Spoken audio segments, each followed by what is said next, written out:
Nous voilà arrivés dans la ville de Betanzos. Betanzos, je ne sais pas comment on le prononce, B-E-T-A-N-Z-O-S. Et nous sommes actuellement sur la place principale de cette ville, la Plaza Garcia Navera. Donc on va visiter un petit peu cette ville pendant quelques heures. J'ai pris le bus depuis La Corogne et je reprends le bus d'ailleurs pour repartir à La Corogne ce soir. Mais voilà, on va aller se balader un petit peu dans le centre historique et le centre-ville historique de cette ville de Betanzos.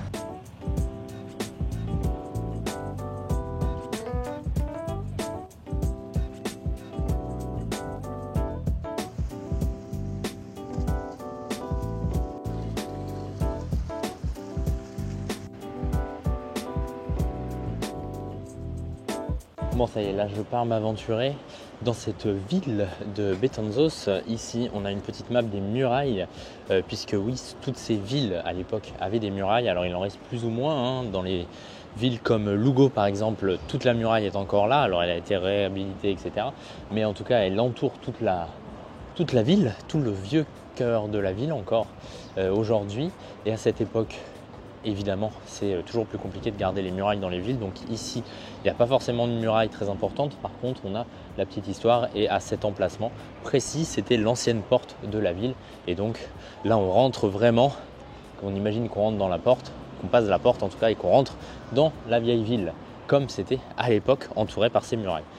C'était pas clair, mais vous m'avez compris, je le sais. Donc on part s'enfoncer justement dans cette vieille ville.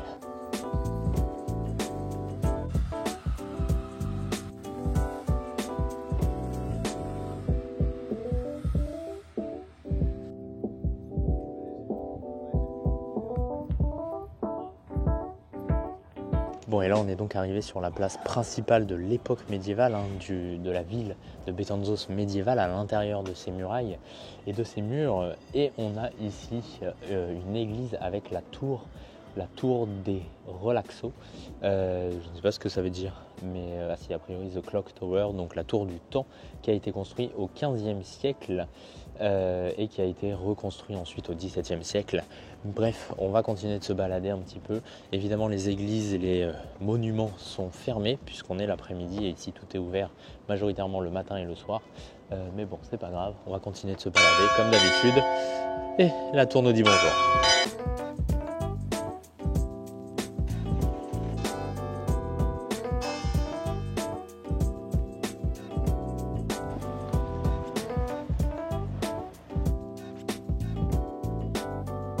Ici, c'est donc l'église paroissiale de Santiago. On ne peut pas rentrer dedans malheureusement.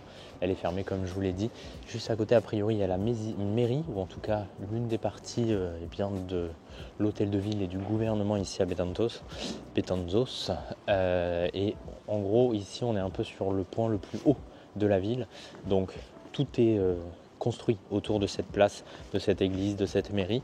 Et tout ce qu'il y a autour, eh bien, et vers le bas, toujours vers le bas, comme on peut le voir, ça descend beaucoup d'un coup. Donc voilà, là on est sur la zone la plus haute et on va continuer de se balader un peu en descendant tranquillement au fur et à mesure.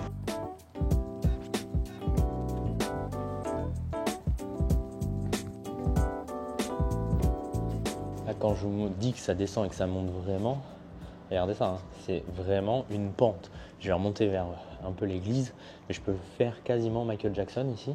Je pense que j'ai pas de problème. C'est assez impressionnant comment ça grimpe et comment ça descend. Franchement, il faut avoir des bons mollets pour monter et des bons freins pour descendre ici.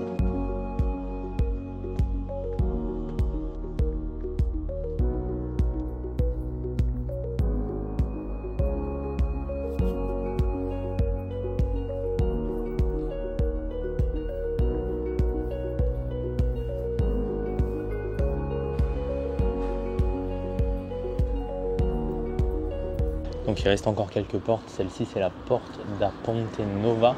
Et on va rester pour l'instant dans les murs de la ville. On ira peut-être à l'extérieur, enfin les anciens murs du moins, à l'extérieur pour voir si on a le temps. Mais voilà, on va se concentrer un peu sur le centre-ville aujourd'hui. Comme on va pas y rester forcément très très longtemps, j'ai pas envie d'aller trop loin et de m'écarter trop du centre-ville. Mais voilà, on va se balader un petit peu, mais par contre ça monte et ça descend, donc il va falloir être assez intelligent pour pas à chaque fois remonter tout ce qu'on a descendu. Là en l'occurrence c'est ce que je viens de faire, et franchement ça tape un peu dans les mollets.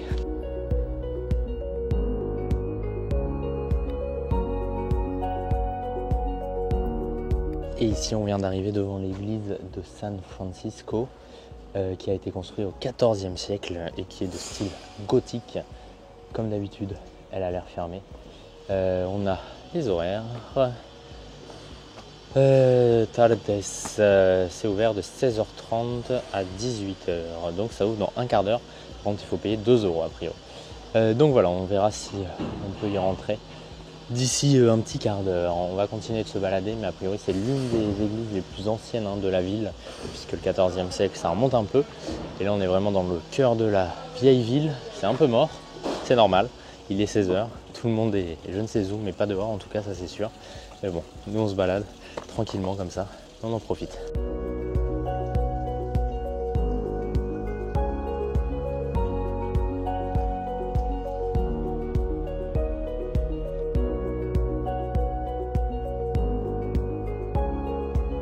Ce qui est assez fou, c'est que juste derrière nous, on a donc cette église de San Francisco qui était un ancien monastère, si je ne me trompe pas. Peut-être que ça l'est toujours d'ailleurs, je ne sais pas. Je mettrai plus d'infos de façon comme d'hab sur Insta, c'est guillaume.lre. Et juste là, en reconstruction, ou en construction du moins, enfin en rénovation plutôt, on a une autre église avec l'église de Santa Maria. Voilà, tout simplement. Donc c'est assez drôle. Voilà. C'est assez drôle de voir que les deux églises sont vraiment les unes à côté des autres. Regardez, on a une église ici et l'autre église est juste là. Pourquoi pas? Allez, on continue.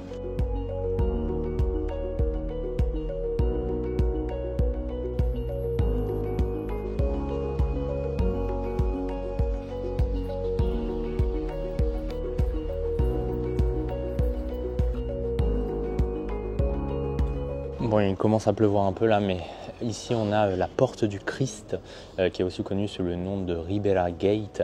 Alors pourquoi la porte du Christ? Tout simplement parce que au-dessus de cette porte, il y a un Christ sur la croix. Donc voilà pourquoi elle s'appelle la porte du Christ. Nous on va descendre un tout petit peu, j'ai repéré un petit cours d'eau là, donc on va aller voir ça et puis ensuite on revient vers le centre-ville.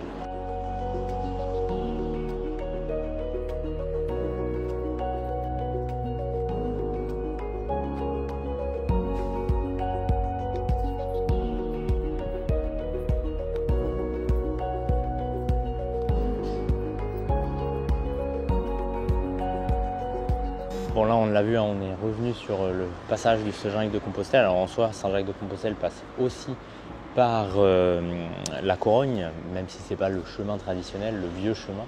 Il y a quand même un chemin annexe entre guillemets qui passe par la Corogne et qui passe par ici. Et là on est à la porte de Ponte Vela, qui en fait fait partie des 5 portes de la ville. Donc il y a 5 portes, comme ça au moins on a cette information. Mais on va pas revenir directement dans la vieille ville par cette porte là en tout cas, on va plutôt repartir, donc repasser sous cette porte et aller visiter, en tout cas voir d'un peu plus près ce qu'on a en face de nous là-bas, qui est un monument et un bâtiment même assez particulier a priori. Ça a l'air d'être un monastère ou un couvent, quelque chose du genre, donc on va s'en rapprocher pour en savoir un peu plus.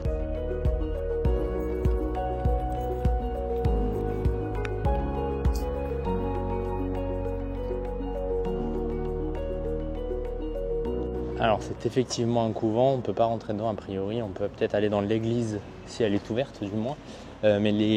Pourquoi on ne peut pas rentrer dans le couvent? Tout simplement parce qu'il est encore d'actualité. Donc voilà, tous les couvents qui sont bien encore en activité, évidemment on ne peut pas rentrer dedans pour respecter les personnes qui y sont. Et tous les couvents qui ne sont plus en activité, là on peut y aller. C'est pour ça qu'on en a déjà fait quelques-uns. Juste ici on a donc l'église, j'imagine, de ce couvent. Pour l'instant elle est fermée, on repassera peut-être par là un peu plus tard pour voir si on peut y aller.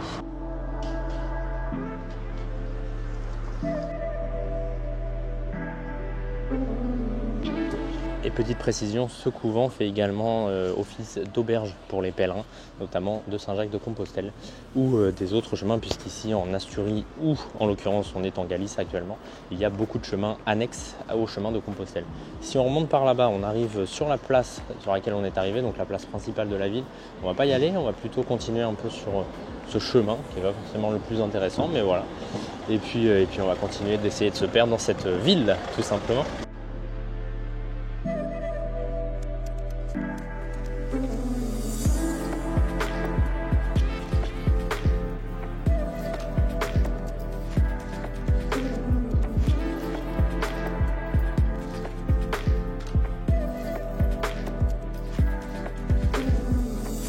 ça y est, je crois qu'on a fait un bon petit tour dans le centre-ville.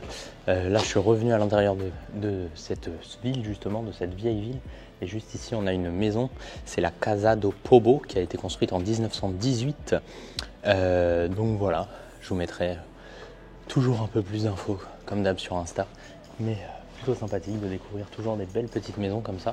Toutes les maisons ne sont pas parfaites. Ici, il y a beaucoup de maisons qui sont plutôt délabrées, voire complètement détruites. Alors la plupart sont en rénovation, ce qui est plutôt cool. Il y en a non.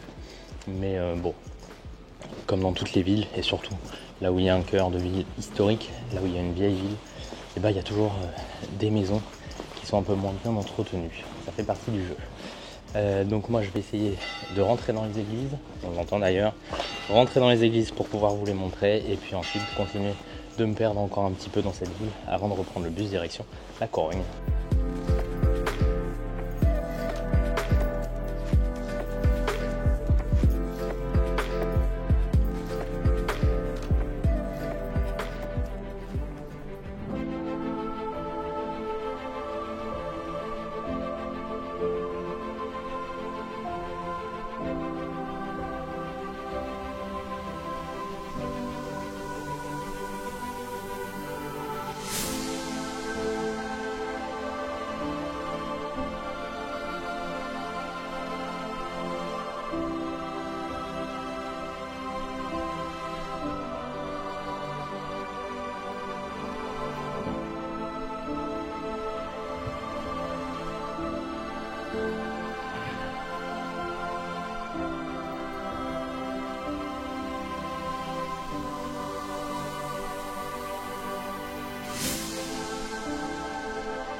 Bon, comme prévu, cette église a bien ouvert à 16h30, donc on y est allé, l'église de San Francisco qui date du XIVe siècle. Très jolie église.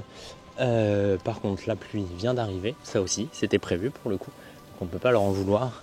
Mais bon, nous on va repartir vers le centre-ville, vers la place principale, la place en tout cas de la vieille ville, là où il y avait l'autre église et la mairie. On va voir si on peut rentrer justement dans cette autre église pour terminer cette balade, et puis ensuite on prendra la direction de l'arrêt de bus. Mais c'est très mignon ces petites maisons, ça me rappelle un peu le Pays Basque, là toutes colorées vert, rouge, bleu, plutôt sympa.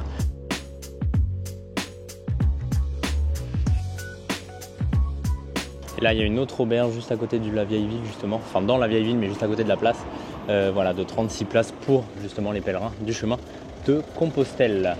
Nous on est revenu justement sur cette place, quasiment en tout cas j'ai juste à grimper là-haut et on y arrive, donc on va aller voir si on peut accéder à cette église et voilà, continuer de se perdre un petit peu dans ces rues, mais je pense qu'on a déjà fait un bon petit tour là.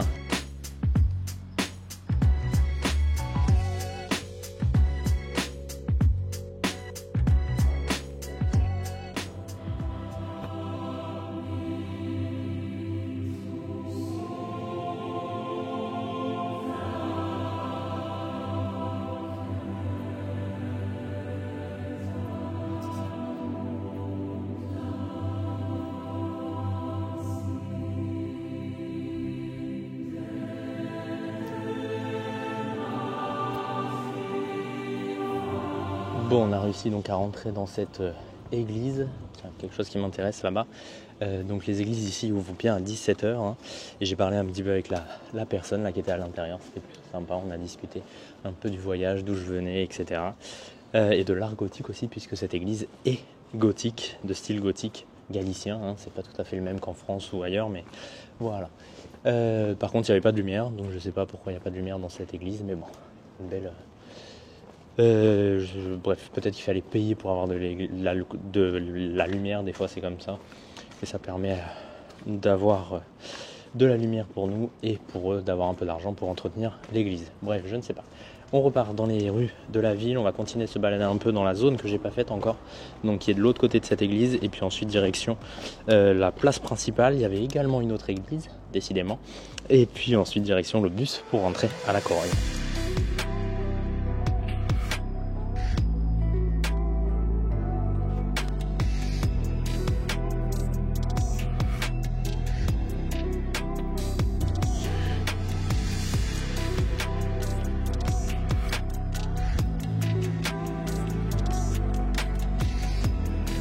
Bon, et bien écoutez, je suis revenu sur cette place principale, mais cette église là qui est en face de nous est toujours fermée, donc je ne sais pas à quelle heure ça ouvre et je ne sais même pas d'ailleurs si ça ouvre.